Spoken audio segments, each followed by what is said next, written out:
Hello everyone, welcome back to my channel. In this video, we will read the last chapter of your book Moments, The Beggar by Anton Chekhov. It is about a beggar named Lashkov. What induced the beggar Lashkov to change his ways? Let's read and find out. Something made the beggar Lashkov change his ways of life. What was that? Let's read in the chapter. Kind sir, have pity. Turn your attention to poor hungry man. For 3 days I have had nothing to eat. I haven't 5 kopecks for a lodging. I swear it before God. So the beggar is asking for attention. He says that from past 3 days he had eaten nothing. He doesn't even have 5 kopecks. Kopecks is Russian coin, which is equal to 1/10 of the ruble. Ruble is the currency of Russia. So he says that he doesn't have anything to eat. He doesn't even have 5 kopecks for a lodging. Lodging is temporary accommodation, temporary place where you can stay. And he's swearing by God. For 8 years, I was a village school teacher and then I lost my place through intrigues. He further says that for 8 years, he was a school teacher in a village and he lost his job because of intrigues. Intrigues is planning and plotting against him. The people have planned and plotted against him, and because of which he lost his job. I fell a victim to calumny. Calumny is false accusation, to defame someone. So somebody has falsely accused him in order to defame in order to bring down his reputation. It is a year now since I have had anything to do. And then he says that I was a village school teacher. Then people put false accusation on me, because of which I lost my job, and and I have not worked from past 1 year. The advocate, Sergei, looked at the ragged, fawn-colored overcoat of the suppliant. Suppliant is a person who is making a humble plea to someone who is in power or position. So the beggar was pleading Sergei, an advocate, and Sergei looked at the the cloth of this person. He was wearing ragged, that means torn, fawn colored. Fawn is the color of fawn, that means little whitish, off whitish overcoat which this person was wearing, at his dull drunken eyes, at the red spot on either cheek, and it seemed to him as if he had seen this man somewhere before. So when Sergei looked at that person who was wearing ragged cloth, fawn colored overcoat, he had drunken eyes, that as if he was a drunkard, and he had red spot on both the cheeks, and when he saw him he felt that he had met that person before. I have now had an offer of a position in the province of Kaluga. The mendicant went on. Mendicant is beggar. Then he kept on saying that now he has an offer. He has a job in his hand, which is in the province of Kaluga, which is in other city. But I haven't the money to go there. Help me kindly. I'm ashamed to ask, but I'm obliged by circumstances. So he says that he has a position in Kaluga, but he doesn't have money to go there. And he again asked for help. And he also said that he is ashamed of asking for help from people, but he had no other choice. It is because his circumstances, his situation is such that he has no other choice but to ask for help. Sergei's eyes fell on the man's overshoes, one of which was high and the other low, and he suddenly remembered something. And then Sergei's eyes fell on the shoes that the person was wearing, and one shoes was high, one was low, and then he remembered something. Look here. It seems to me I met you the day before yesterday at Sadova Street, he said. But you told me then that you were a student who had been expelled and not a village teacher. Do you remember? Now Sergei remembered where he had seen him, and he said that day before yesterday I met you at Sadova Street, which is another place, and there he told that he was a student, not a school teacher, and he was expelled. That means removed, sent away from the school. No, no, that can't be so, mumbled the beggar, taken aback. Now the beggar was shocked because he was caught, and then he mumbled, he tried to make out things. No, no, that is not possible. I am a village school teacher, and if you like, I can show you my papers. He also said that if you doubt me, I can even show you my papers. Have you done lying? You call yourself a student and even told me what you had been expelled for. Don't you remember? And Sergei, who remembered clearly what he had told before, and who had recalled all those things, he said that you told me that you were a student, and you also told me the reason you were expelled for. Sergei flushed and turned from the ragged creature with an expression of disgust. Now Sergei got angry, his cheeks turned red, and he went away from that place. He turned his eyes away from that person with an expression of disgust, with an expression that he is really angry and disgusted because of his lies. This honesty, my dear sir, he cried angrily. This is swindling. Swindling is to cheat someone for money. I shall send the police for you, damn you. So Sergei was already angry. He said that you are cheating me and this is dishonesty, and I can even send you to police because of that. Sir, he said, laying his hand on his heart, the fact is, I was lying. I'm neither a student nor a school teacher. All that was fiction. Then the beggar accepted that he was lying. He is neither a student nor a school teacher. It was all fiction. It was all made up by him. Formerly, I sang in a Russian choir and I was sent away for drunkenness. Then he told the truth that before this, he was singing in a Russian choir. He was in a Russian band and he was sent away. He was removed from that band because of the habit of drinking. But what else can I do? I can't get along without lying. No one will give me anything when I tell the truth. What can I do? And then he also said that what can I do if I tell the truth to people? Nobody will help me. That's why I have to tell lie. What can you do? You ask what you can do, cried Sergei, coming close to him. Work. That's what you can do. You must work. Then Sergei said that why are you asking what can you do? You should work. That's all you can do. Why don't you just work? Work? Yes, I know that myself. But where can I find work? How would you like to chop wood for me? Then the beggar said that yes, I know that I can work, but where will I find work? And then Sergei proposed that would you like to chop wood for me? I wouldn't refuse to that, but in these days, even skilled woodcutters find themselves sitting without bread. Then the beggar said that I cannot refuse, I cannot say no to you, but these days, even woodcutters who are skilled, who are experienced, they are also not finding work. They are also sitting at home without bread. Will you come and chop wood for me? Yes, sir, I will. Very well, we'll soon find out. Then Sergei said that will you come to my house, come with me and chop wood?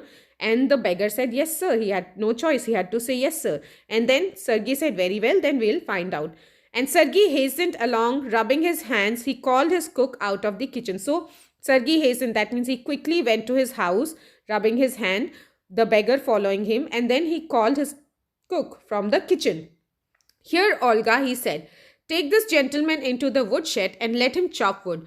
Then he introduced the beggar to his cook, whose name was Olga, and he said that take this gentleman into the woodshed and let him chop the wood. The scarecrow of a beggar shrugged his shoulders as if in perplexity. Perplexity means in a state of complete puzzle. So the beggar, who was like a scarecrow, he all of a sudden sudden jerked his shoulder as if he was puzzled. He was actually caught and he was actually offered a work and went irresolutely after the cook. He unwillingly or hesitatingly he went after the cook. He did not want to do the job, but he was caught by his own words. He was trapped in his own words that he will do job if he gets one. So he had to hesitatingly walk after the cook.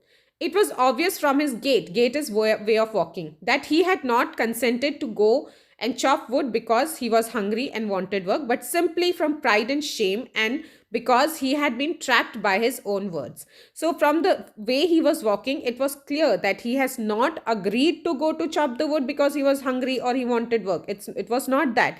He was just going because of the pride, because of the shame associated with him, and because he was also trapped in his own words, the way he said to Sergei that he will work if he gets one. That's why he was going for the work. It was obvious too that his strength has been undermined by vodka and that he was unhealthy and did not feel the slightest inclination of toil. Toil means chore or work. So it was also obvious that he was not healthy. His strength was undermined. He had become weak because of vodka, because of the liquor that he kept drinking, and he was not at all healthy, and he does not want to do any work. He did not feel the slightest inclination of toil, means he did not feel even a slightest bit of doing work. He was not at all ready to do the work, but he had to do it because he gave his words to Sergei. Sergei hurried into the dining room. From its window, one could see the woodshed and everything that went on in the yard. Standing at the window, Sergei saw the cook and the beggar come out into the yard by the back door and making their way across the dirty snow to the shed. Olga glared wrathfully at her companion. Wrathfully means angrily. Shoved him inside with her elbow, unlocked the shed, and angrily banged the door. Now, Sergei, after introducing him to Olga, went inside quickly, and through the window he was watching everything.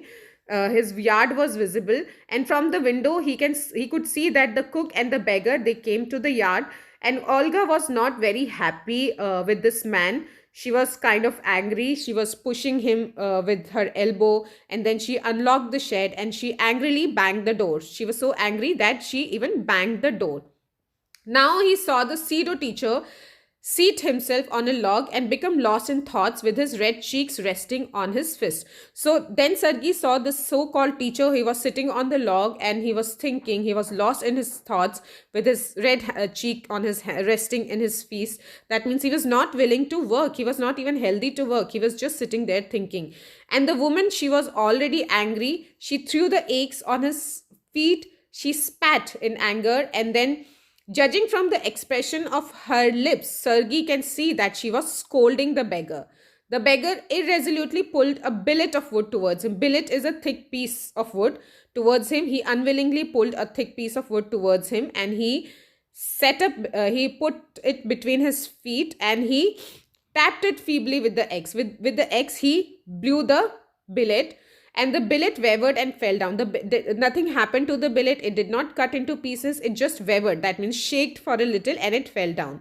And then the beggar pulled the billet to him again and blew on his freezing. His hands were freezing. He blew from his mouth on his hands, and then he tapped it with the axe cautiously. Then he again hit the billet with his axe cautiously, as if he was afraid of hitting his own shoes or cutting his fingers.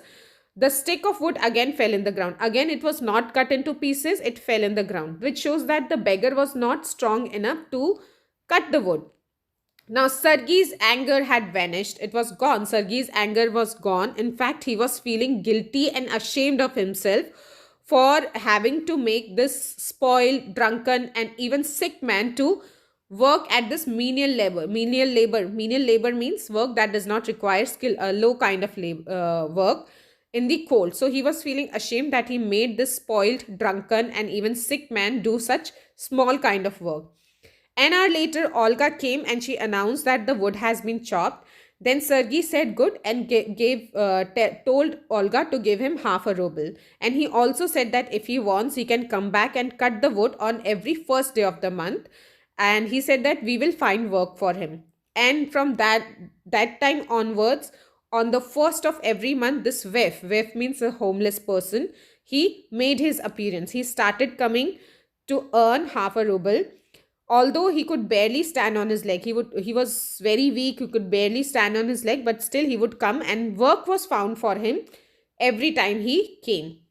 So from the day on, he often appeared in the yard, and every time work was found for him. Now he would shovel the snow. Shovel means remove the snow with a shovel, with the help of a shovel.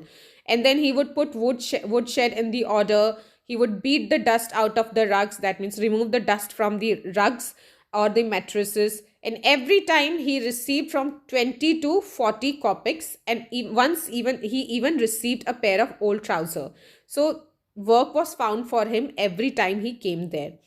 When Sergei moved into another house, he also hired him to help in packing and hauling of the furniture. Hauling means moving from one place to another. So when Sergei was moving to another place, he hired him for packing and hauling. And this time, this waif, the homeless person, he was sober. That means he was not drunk. He was sober. But he was gloomy and silent. Gloomy means sad and silent. and he hardly touched the furniture. He was not doing any job. He was just hardly touching the furniture, not even touching the furniture. He was just walking behind the wagons. Wagons are the vehicles which are used to transfer the luggage. So he was just walking behind the wagons, hanging his head down, not even making a pretense of appearing too busy. He was not even pretending that he was working. He was just sad and he was not even working. He only shivered in the cold and became embarrassed when the kid carters jeered at him for his idleness. So he was just shaking in the cold, and he felt embarrassed when the carters, the other people who were working, they scolded him for his idleness, for not working, and his feebleness, his weakness, and his tattered fancy overcoat. And they also ridiculed him for the overcoat that he was wearing. After moving was over, Sergei called him. Sergei sent for him. That means Sergei called him and he told him, "Well, I am happy that my words have taken effect," he said, handing him a ruble. "Here's for your pains. I see you are sober and have no objection to work. What is your name?" Then finally, Sergei called him and he told him that I am happy that you are working and you are even sober and you don't have any problem in working. And then finally, he asked for his name and the beggar told Lashkov. And then he said, "Well, Lashkov, I can offer you another job, a cleaner employment." And then he asked, "Can you write?" And Lashkov told, "I can." Then he said, "Take this letter to a friend of mine tomorrow and you will be given some work of copying to do." Then he said that you will be given a better work which will be of copying. And then he suggested him, "Hard work, don't drink, and remember what I have said to you, goodbye." So he bid goodbye to this beggar and they parted. Pleased at having put a man on the right path, Sergei tapped Lashkov kindly on his shoulder and even gave him his hand at parting. Lashkov took the letter and from that day forth came no more to the yard. So Sergei was happy that he had put a man on good path and he even tapped his shoulder. He shook hand and then from that day they parted. Lashkov never came to the yard for work again. 2 years went by, and then one evening, Sergei was standing at a ticket window of a theater. He was paying for his seat. Then he noticed a little man standing next to him, besides him, with a coat collar of curly fur and worn sealskin cap. He was wearing a coat collar, fur coat, and a sealskin cap. Sealskin is a costly fabric. This little individual timidly, that means he was not very confident, he timidly asked asked the ticket seller for a seat in the gallery and paid for it in copper coins. Now Sergei recognized him. He said, "Lashkov, is that you?" Recognizing this little man who was his former wood chopper, and then he asked, "How are you? What were you doing? How is everything with you?" And Lashkov said that I am all right and I am a notary now and I'm paid 35 rubles a month. So he had a proper job of notary. In the court, notary are people who type different kind of letters, different kind of papers for others. So he said that I am paid 30 rubles now. Thank heaven. Sergei was happy that he is doing some work. "That's fine. I'm delighted for your sake." He said that I'm delighted. That means I'm happy. I'm very glad. And he said, "Lashkov, you are like my godson in a sense. I gave you push along the right path. No, do you remember what a roast I gave you? What a roast means, what a scolding." So he reminded Lashkov that I scolded you, I put you on the right path. I nearly had you sinking into the ground at my feet that day. On that day, you were nearly sinking into the ground at my feet. That means you were so ashamed of lying and you were feeling very sorry for that. "Thank you, old man, for not forgetting my words." Then he said that, "Thank you, old man. You did not forget what I told you. You walked on the right path." "Thank you too," said Lashkov. "If I hadn't come to you, then I might still have been calling myself a teacher or a student this day. Yes, by flying to your protection, I dragged myself out of the pit." Then he said that, "Yes, I should thank you because if I hadn't come to you, I would have been calling myself a teacher or a student. That means I would have been beggar and I would have been telling the same story to everyone. Because of your protection, I came out of that pit of dragging and I'm very glad indeed." And Sergei said that I'm very glad.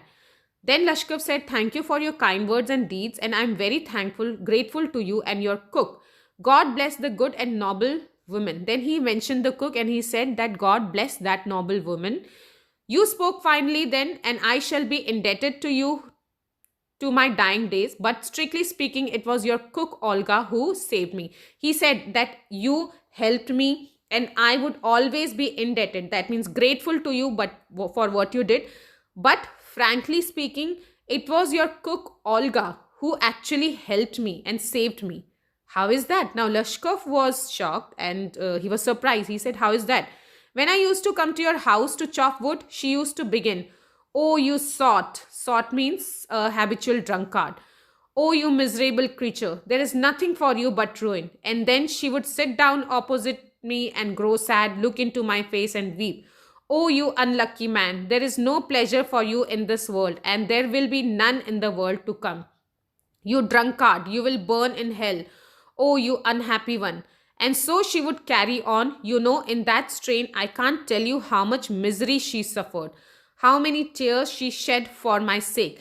Then Sir Lashkov told him that it was the cook Olga who would feel very sad for me, who would weep for me, who would cry for me, and even curse me by calling me drunkard. There is no happiness in this world for you. You will burn in hell. You will be unhappy. And she would just carry on.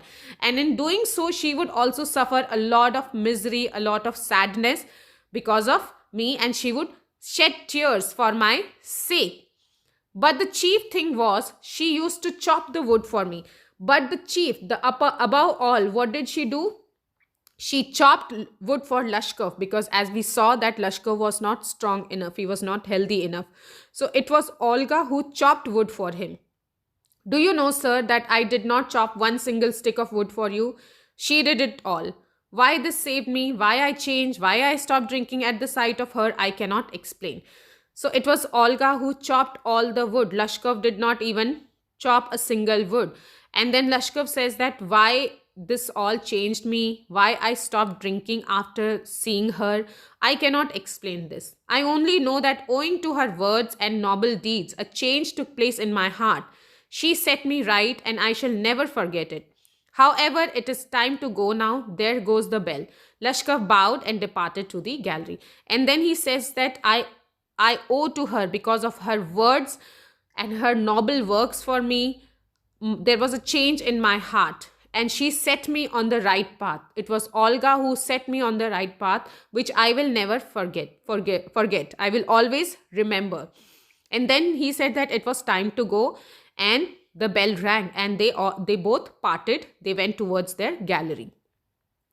So this was the end of the story, where Lashkov reveals that he would be thankful to Sergei forever because of the kind work that he did for him. But it was actually Olga who saved him, who brought him out from that trap in which he was, who chopped wood for him, who cried for him, who suffered pain and misery for him. And because of Olga's kind deed and words, there was a change in Lashkov's heart. He left that way of the path of begging, and he started working.